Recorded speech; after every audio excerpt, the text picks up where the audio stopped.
Halo semuanya, apa kabar? Mudah-mudahan baik-baik saja dan sehat selalu. Oke, di sini gua mau sharing gimana caranya bikin baterai mod 4000 mAh buat Xiaomi Mi 9 dengan baterai tipe BM47. Sebelumnya gua agak sedikit ngebacot dulu ya. Kalau kalian nggak mau dengerin bacotan gua, kalian bisa skip videonya. Oke, kenapa pakai baterai tipe BM47? Kenapa nggak pakai baterai tipe yang lain? Gue di sini juga cukup aktif yang ngikutin grup-grup handphone Xiaomi, dan di situ gue juga melihat banyak perdebatan mana yang lebih cocok buat ngemod baterai Xiaomi Mi 9. Ada yang bilang BM46 yang lebih cocok, ada yang bilang BM47 yang lebih cocok. Dan sebetulnya juga udah ada yang eksperimen pakai kedua baterai tersebut. Cuma kalau kita belum nyoba sendiri kita nggak akan tahu ya. Dan akhirnya karena penasaran gue belilah baterai BM46. Ini eksperimen gue yang pertama. Pakai BM46 ini sebenarnya masuk juga, cuma tebelnya ini nggak memungkinkan backdoornya untuk ketutup rapat. Nah, karena masih penasaran, gue akhirnya cobalah pakai baterai BM47, dan di sini gue ketemu dimensi yang pas, cukup fit buat Xiaomi Mi 9. 98% bisa rapat lah ya, walaupun ya memang perlu adjustment sedikit. Oke, capek juga gue ngebacot. Ya, ini gue nyiapin kopi buat sesajen gue biar nggak kesurupan pas ngerjain. Kalian terserah mau bikin teh, susu, atau cemilan yang lain, terserah. Yang penting pesan gue pas ngerjain ini pelan-pelan, hati-hati, dan teliti. Oke, langsung aja tutorialnya.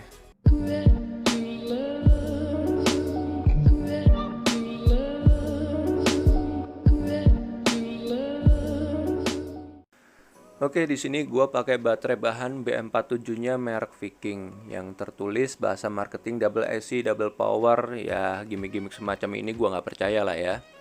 Karena ya menurut gua pribadi, kalau semua dimensinya atau beratnya mirip-mirip baterai ori, itu biasanya kapasitasnya pun juga 11-12 dengan baterai orinya. Jadi kalau tertulis 5000 mAh atau 10.000 mAh, ya bullshit ya. Gua nggak percaya lah gitu. Nggak mungkin gitu, karena dengan dimensi yang sama, berat yang sama, punya kapasitas yang lebih, itu nggak mungkin. Lalu jelek dong baterai double power gini? Nggak juga. Gua ketimbang baterai OM yang mirip ori, gue lebih milih baterai double power. Karena apa? Setidaknya baterai double power itu kapasitasnya 11-12 dengan baterai orinya. Kalau baterai OM gitu biasanya, kalau baterai ori 100%, baterai OM gitu cuma 70% kapasitasnya. Lalu gimana caranya kita milih baterai dengan kualitas baik yang kapasitasnya mirip-mirip dengan baterai ori? Kalau caranya gua timbang dulu, kalau perlu pakai timbangan kue. Kalau beratnya itu 11-12 dengan baterai ori, kemungkinan besar kapasitasnya pun juga mirip dengan baterai ori. Yang kedua, gua lihat dimensinya. Nah, kalau dua kriteria ini udah terpenuhi, ya gua bisa bilang baterai itu punya kualitas baik versi gua. Sebelum kita bongkar-bongkar, kita cek dulu ya voltasenya pakai multitester. Nah, kalau kalian cek pakai multitester ini voltasenya 0, itu ya terindikasi baterainya itu shock dan kalian bisa retur ya ke sellernya. Tapi kalau masih 2,5 volt atau 2,8 volt, itu kalian bisa cas dulu. Nah, kalau semua dia bisa naik di atas 3 volt, itu berarti masih oke baterainya. Nah, sebenarnya baterai yang baik itu untuk menghidupkan handphone itu voltasenya antara 3 sampai 4,5 volt. Di baterai pun juga tertulis kok 4,4 volt itu batas maksimal voltase yang direkomendasikan untuk baterai tersebut. Nah, kalau baterai itu punya 5 volt ke atas, itu biasanya kalau semua kalian pasang ke handphone, itu resikonya bisa bikin short atau parahnya bisa bikin mati total handphone kalian. Jadi hati-hati. Oke, di sini kedetek 3,87 atau 3,88. Ini oke ya, udah bisa buat menghidupkan handphone kalian. Sekarang waktunya sesi bongkar-bongkar ya. Kita coba lepas dulu ya stiker bagian atasnya ini. Kita coba bongkar board baterai BM47-nya ini buat nanti kita ganti pakai board baterai ori Xiaomi Mi 9. Oke, kita klik dulu stiker bagian atasnya.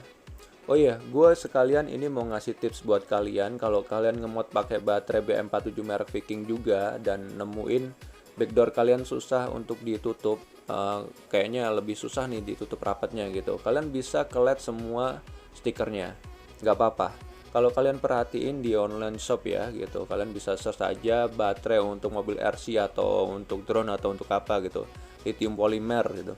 Itu rata-rata mereka nggak pakai stiker juga kan, kemasannya cuma paling sama nih kayak dalemannya baterai Viking, warna silver aluminium gitu.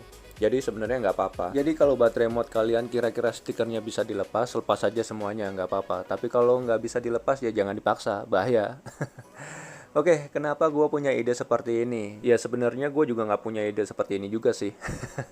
Ya ini berkat temen gue yang minta tolong untuk bikinin baterai mod 4000 mAh buat Mi 9-nya dia, dan dia pasang ke counter sendiri ya kan.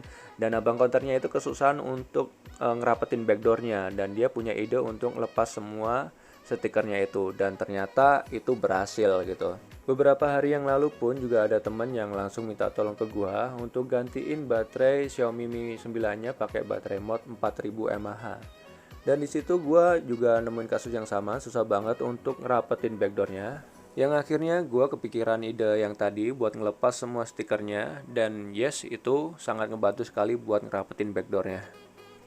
Oke, ini udah kelihatan board baterai BM47-nya. Ini gua ngasih tahu ke kalian jangan sampai ada benda metal yang nyentuh langsung ke kutub positif negatif baterainya langsung bersamaan ya. Karena kalau enggak itu bakal short dan keluar percikan api. Jadi hati-hati, oke?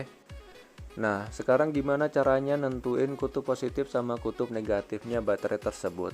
Secara gampangnya kalian bisa lihat aja di board baterainya ya. Di board baterai itu ada tulisan B+ sama B-. B+ artinya kutub positifnya, B- artinya kutub negatifnya. Yang jadi acuan adalah board di baterainya, bukan fleksibelnya. Karena fleksibel yang menuju ke soket itu biasanya posisinya kebalik sama yang di boardnya itu. Setelah tahu mana kutub positif, mana kutub negatif baterai, sebisa mungkin kalian tandain. Kalian bisa tandain pakai spidol atau apa aja terserah. Buat apa? Buat jaga-jaga. Karena setiap board baterai itu posisinya kadang beda-beda. Dan di situ kalian harus sama ya masangnya. Kutub positif di board harus ke positif baterai, negatif di board harus di negatif baterai. Kalau kebalik itu salah-salah bisa panas dan akhirnya short.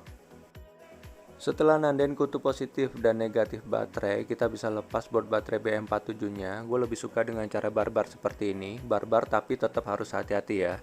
Goyang-goyang seperti ini dan tahan sisi satunya. Ini cara cepatnya aja. Nah, oke.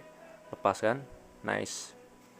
Nah, di sini ada board baterai ori Mi 9 yang udah copotan ya. Oke, jadi ceritanya ada temen gua yang minta tolong untuk dibikinin baterai mod karena dia udah eksperimen sendiri tapi ternyata ada kesalahan dan gagal yang menyebabkan konektor kutub di baterai BM47-nya itu putus. Jadi nggak memungkinkan untuk penyolderan dari kutub di baterai itu ke kutub BM47-nya itu.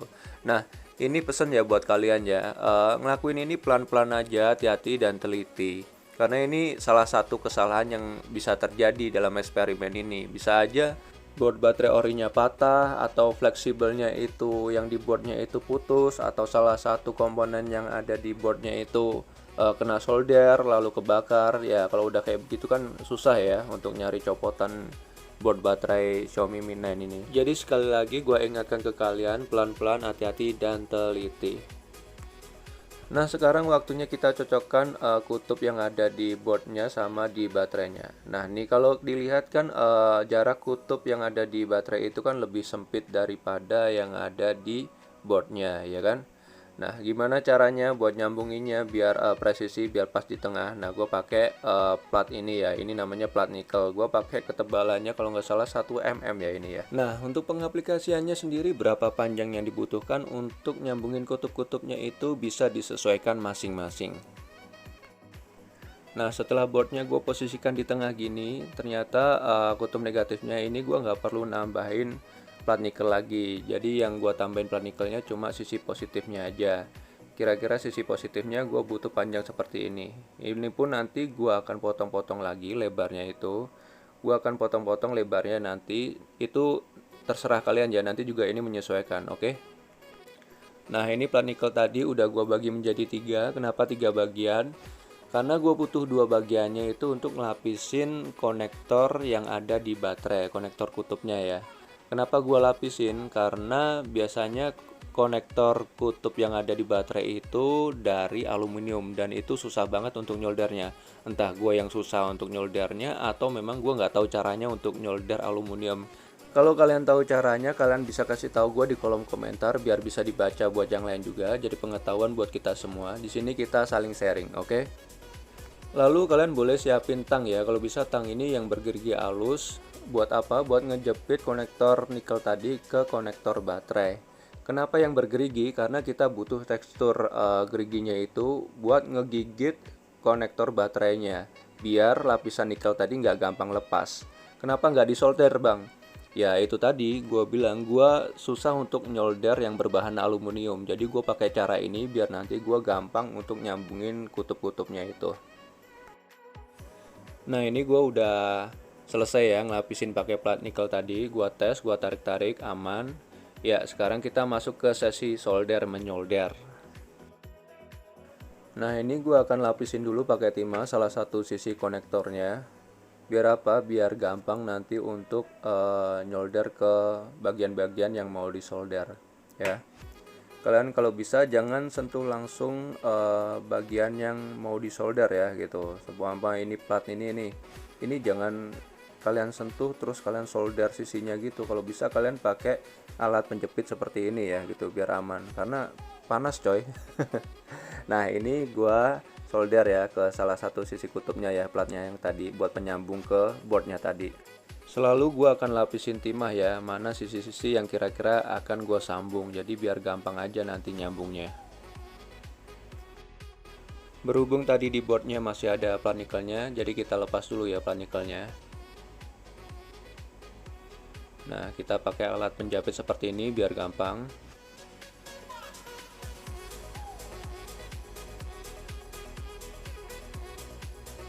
Lalu kita bisa pakai flux, kita tambahin fluxnya ya di sini sedikit aja, nggak usah banyak-banyak. Lalu kita pakai timah sedikit, kita solder, kita panas-panasin. Nah seperti ini. Kita pakai pinset, kita goyang-goyang. Nah kan jadi gampang kan? Jadi gampang untuk melepasnya. Nah, udah kelepas kan? Gampang. Lalu kita kasih timah lagi sedikit dan rapihin. Lakukan hal yang sama ke sisi satunya ya. Caranya sama seperti itu. Jadi sebenarnya gampang banget. Yang penting yaitu dia hati-hati dan teliti. Oke? Ini kita pindah posisinya. Kita kasih flux lagi sedikit.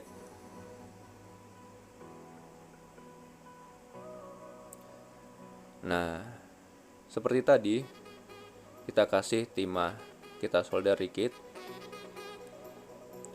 dan kita goyang-goyang pakai pinset. Nah, oke, copot kan? Kita kasih timah lagi sedikit buat rapihin. Nice. Sekarang waktunya nyambungin kutub baterai ke board ya. Kita kasih flux sedikit. Flux ini sangat ngebantu sekali ya buat nyolder ya. Lalu kita solder, hati-hati. Sorry kalau ketutupan tangan ya, karena ya gimana ya susah ya ngerekodnya. Ya pokoknya seperti inilah. Nah, oke, solder serapih mungkin, hati-hati. Nah oke, udah ke solder.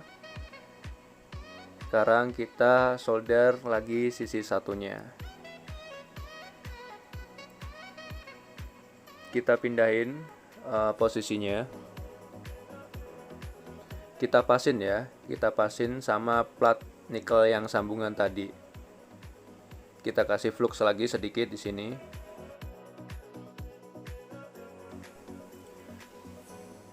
Lalu kita pakai pinset buat ngepasin plat nikelnya tadi ke boardnya.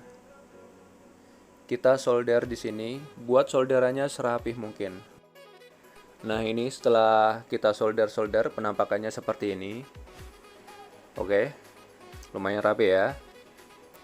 Nah kita ambil multitester lagi, kita cek lagi voltasenya. Apakah voltasenya itu sama seperti waktu pertama tadi kita cek. Kalau nggak salah tadi pertama kita cek itu 3,87, 3,88 ya. Nah ini 3,87 jadi sama waktu pertama kita cek tadi. Sebelum kita tekuk-tekuk dan rapihin, di sini kan banyak flux sisa solderan ya. Biasanya gue bersihin ini pakai alkohol isopropil. Kenapa pakai alkohol? Satu, baunya nggak terlalu menyengat. Kedua, cepat nguapnya atau cepat keringnya. Dan di sini gue juga pakai sikat gigi, gue sikat pelan-pelan. Oke, ini penampakan setelah gue bersihin fluxnya pakai alkohol tadi. Oke, nice ya, kinclong, lumayan rapi. Good. Oke, sekarang waktunya kita lapisin pakai selotip anti panas ya. Gunanya apa? Gunanya untuk meminimalisir adanya short. Dan gue biasa pakai selotip kuning seperti ini. Nah, ini penampakan setelah gue lapisin pakai selotip kuning ya. Pokoknya kalian selotipin mana aja yang kira-kira berpotensi akan adanya short gitu kan. Kalian bisa lapisin lagi seperti ini, ya kan. Nah, ini kita akan tekuk ke belakang ya, sisi belakang sini. Nah, kita akan tekuk pelan-pelan aja. Dan saat ngerapihin ini kalian usahain ya jangan sampai terlalu keras mencet ke baterainya. Karena apa? Takutnya sel baterainya itu bisa rusak. Kalian rapihin pokoknya serapih mungkin. Nah, kalau udah rapi, kira-kira posisinya seperti ini, kalian bisa selotipin lagi biar memperkuat posisinya. Dan usahakan posisi board itu sejajar sama sisi baterai ya. Kenapa? Karena kalau kalian masang boardnya itu nonjol, itu juga akan ngeganggu saat waktu ngerapetin backdoornya. Jadi usahain semuanya sejajar. Oke, di sini gua rapihin lagi ya pakai selotip hitam. Atasnya gua lapisin selotip hitam lagi, lalu sampingnya juga gua ikat pakai selotip hitam. Ya buat apa? Ya buat jaga-jaga aja, jangan sampai ada sesuatu bikin short baterai ini. Oke. Ya sebenarnya ngemod baterai ini ya cukup gampang ya. Gua rasa kalian semua juga bisa ya, bahkan bisa lebih baik dari gua yang ngerjainnya. Cuma yang memang perlu diperhatikan adalah ya pelan-pelan aja, hati-hati dan teliti.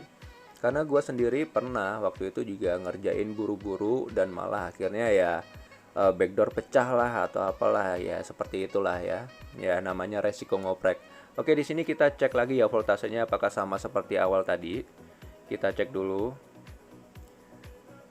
Nah, di sini voltase 3,87 ya, sama ya waktu pertama kita cek tadi sebelum kita bongkar baterainya. Oke, mungkin segitu aja yang bisa gua share cara bikin mod baterai 4000 mAh buat Xiaomi Mi 9. Gua nggak bikin video cara masangnya ke handphonenya karena ini gua cuma ngerjain baterai punya teman gua. Kalau kalian pengen gua bikin videonya juga, kalian bisa kasih tahu gua di kolom komentar. Gua akan bikin videonya kalau ada kesempatan. Oke, gua minta maaf kalau gua ada salah kata. Kalau kalian punya pengetahuan lebih, kalian bisa share di kolom komentar. Kita sama-sama belajar, kita saling sharing. Oke, see you next time on the next video.